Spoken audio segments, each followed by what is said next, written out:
ndababwire, iyo abantu bariko baraja kwiyandikisha mu gisirikare, ngaha turafise abasirikare muri eglise, turafise abapolisi ngaha muri eglise. Umuntu agiye kwiyandikisha mu gisirikare bakamukoresha amateste, bakamukoresha ama examen. Mu rugendo rwiwe rwo gutegurwa ico agiye gukora, kimwe mu bintu vya mbere bamutahuza nuko aje gupfira igihugu. Ariko abasirikare bose ntibapfa bakiri muri fonction. Hariho n'abagira amagrade y'abagenerali atani intambara yigeze iba mu gihugu, bakazorinda baja muri retraite atantambara babonye. Ariko uwabateguye yabateguriye gupfa, kugira ngo urugamba rushushe bakabagira ngo genda, ntaco avuga ngo yoye ngo mperuka kuvyara.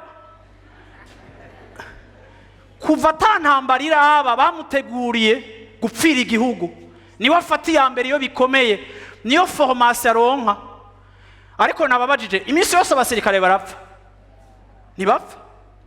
Hariho n'abagirirwa neza, hariho n'abagira ubuzima bwiza bagasaza neza, sivyo? Ariko uwabahamagaye ubwa mbere ari we gihugu yabaprepariye kugipfira. Uno munsi faiblesse dufise muri eglise, ishengero ntiryahamagariwe kumva ko ryozira Kristo, ariko ishengero rikiza rikibarokrite bavuze ngo rindira, ngo wari kuragendera ku gakinga, agakinga ugiye kukavako, ehera abapadiraje, tukavuga ngo amen, ngo ndavuze ngo hoswa, uravyumva? Tukaba entretenu muri materiel tuzohabwa, hama hageze ko dupfira Kristo tukavuga ngo ya ibi ntibirimwo. Kubera iki?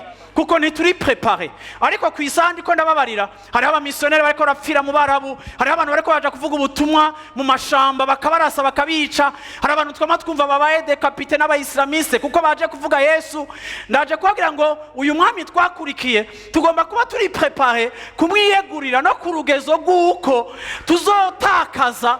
Yesu ashimwe cyane. Ariteguriye kutugirira neza, ariteguriye kuduha vya bindi dushaka, ariko sivyo vyonyene bigize ubwami bw'Imana. Ishengero ry'igihe c'iherezo rigomba kuba prepare kuri consécration, kwiyegurira Imana ku rugezo aho dutaroye ko kwiyegurira Imana niyo passion yacu, niyo joie yacu, niyo intercession yacu, nico cifuzo cacu, niyo masengesho yacu. Ndagomba kukwiha, ndagomba kuba wawe, ndagomba kuba igikoresho cawe. Haleluya.